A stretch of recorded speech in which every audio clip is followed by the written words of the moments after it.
the Honorable Minister for Education, Heritage and Arts, Honorable Rosie Akbar, our Lambasa district officials, retirees, ladies and gentlemen. Occasion, which is to say, Vinakabakalevu to all our retirees.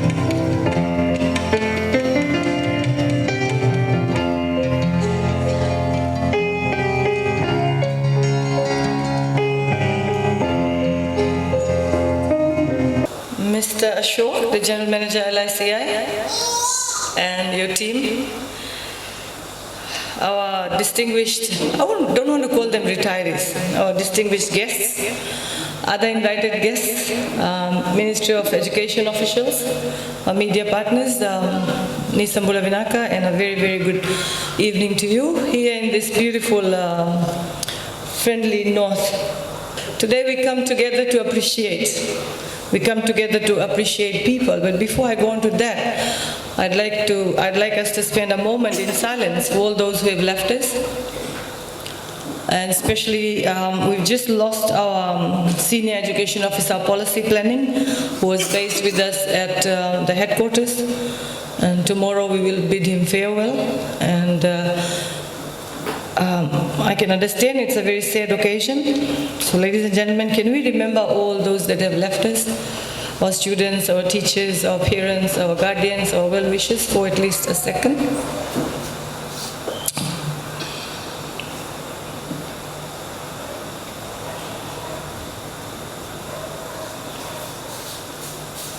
Thank you very much.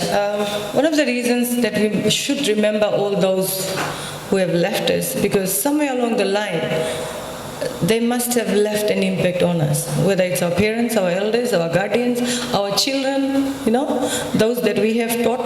Because I believe teaching is not only one way, we also learn from our children as well. And today we are here to honor our last batch of retirees for 2020. And I'm glad that we waited till we were clear of all the challenges that YASA and TC Ana and this tropical weather is bringing to us. So to our retirees, I begin by saying how much we appreciate the work that you've done. I'm sure most of you have served the ministry for well over 20-25 years, maybe more.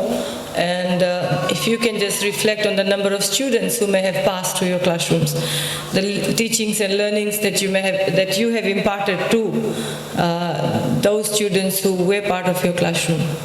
As teachers, I think we should never forget that we are role models of our children. And I'm sure today, if you look around, there will be thousands and thousands of successful people, successful human beings whose lives you may have touched. So last year we decided to start this, and I must apologize for all those who left the profession in the last few years and they were not honored, but let us keep them in our thoughts and prayers and thank them as well. To those who have retired, I say that the journey of life continues to go on. Nothing stops. Just because you've reached 55, you've reached retirement at 55, doesn't mean you are no longer valuable. You're very valuable to the community, you're very valuable to your children and your grandchildren. And I say use this time to reflect back on what you have achieved. Take some time out for yourself. The reality is, when we are in the workforce, we sort of seem to neglect probably our own selves. We have work on our mind. We wake up in the morning, look after our families, our children, go back to work and the challenges at the workplace, rush back home, and the necessary chores that must go on. And I see women here. Your life is probably different from the life that the male folk have in the family, because we have added responsibilities, no doubt about it. We will always be the women of the house, we will always be the caregivers, we will always be those that light the stove and clean the dishes and be the first one to wake and the last one to sleep. However, I think in a modern society there's more in partnerships. Right? And we expect couples to be working in partnerships, helping each other, looking after children, because now almost every couple is earning and the challenges are bigger. But the responsibilities that we have towards our families are sort of challenged when we are in the workforce. So when you retire, I think you can have a good sleep in the morning and not worry about rushing to work, not worry about being picked on by your leaders for coming to school late and stuff. Spend some time to yourself. Look after yourself. We don't know how much longer life, kitna din jheli hum log ki zindagi. I don't know how long we will. Every day is important. You have crossed 55, you have a long way to go, but who knows, tomorrow might be the last day that we live on this planet. Always be prepared, right? And always be prepared to live this world happily. I mean, if somebody asks me today, what is my regret? I will say, I have no regrets. So most of the time people, when they retire, they start thinking, oh, I'm going to die soon. It's not going to happen that way. Whatever days you have, please live it fully now. Right? I'm sure you have made plans on what to do after retirement. I'm sure your families are there who will value what you did for them when you were young. Many a times our working days are spent looking after our children.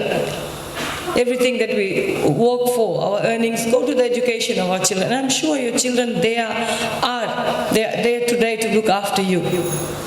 Well, sometimes we hear of stories where the children abandon their parents at this age and stuff.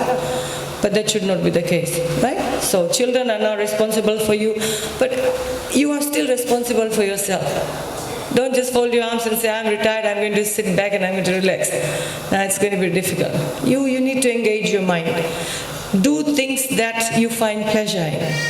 Gardening, a small business that you want to say, reading, maybe you wanted to complete your education further. There's no stoppage to that. A lot of opportunities will open up for you, and you must be ready for whatever is out there so that you can occupy yourself.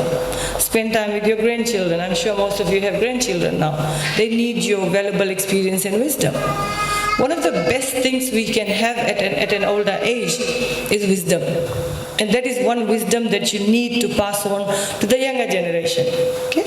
Never feel unappreciated.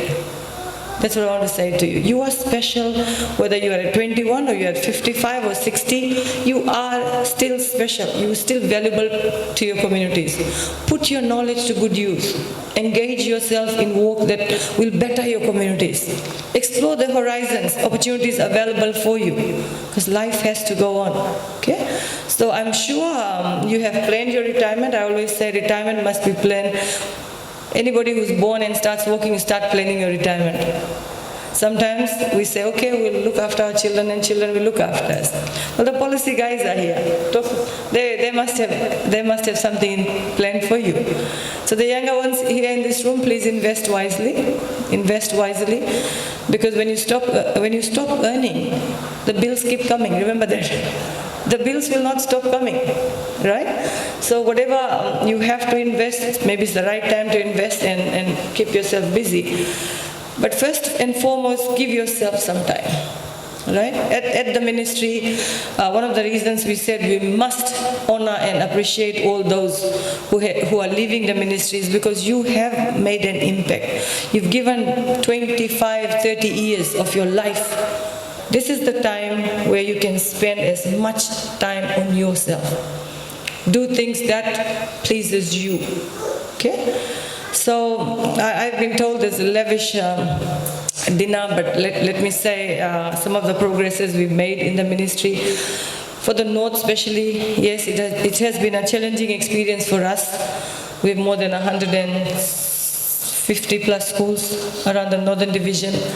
And TC Yasa and Anna left us no choice but to pull up all our resources and ensure that education for our children continues. So again, on this forum, I'd like to thank everybody who has been part of us in ensuring that we get our children back into the classroom. With deepest respect, we thank all the organizations, our bilateral partners, the Australian government who continues to help us, our education officials here at Lambasa, day and night. They were challenged to make sure that schools were ready, resources were ready, teachers were ready, the psychosocial support was given to teachers and students because of the impact that the cyclone had. Resources we took upon us, all the resources we made available. Work still continues for devastated communities. Today again we visited Lekutu and we spoke to the children. There were some needs. We will continue with our assistance. And like I said, We can't thank people enough, like we can't thank you enough for what you've done for us. But you can leave this hall tonight much relaxed, knowing that you are still appreciated. Okay?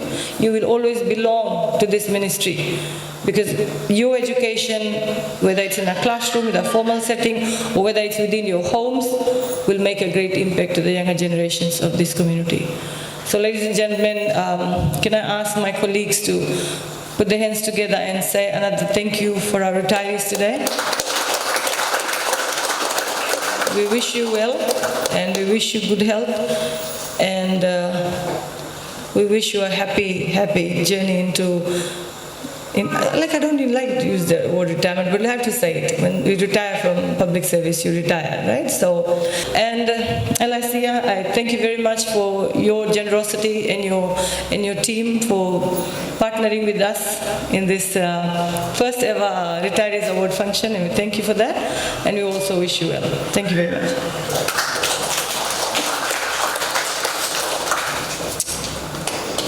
Thank you very much, Madam Minister.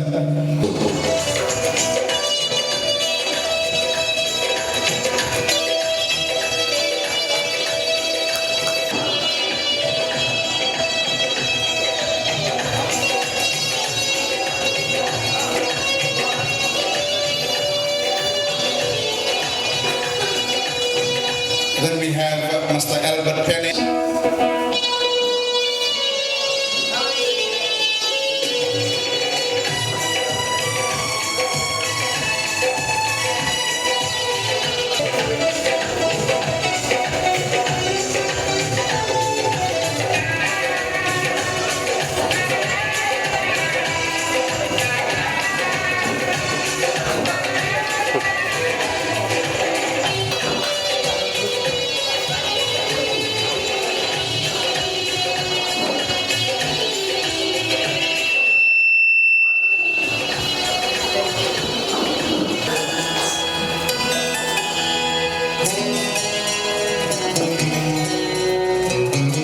Thank you. Then we have Sharila Devi, EC, 13 years. There's a wrong data coming to my families. From the families from the center there. He served for 28 years.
Three cheers for the retirees. Hip hip!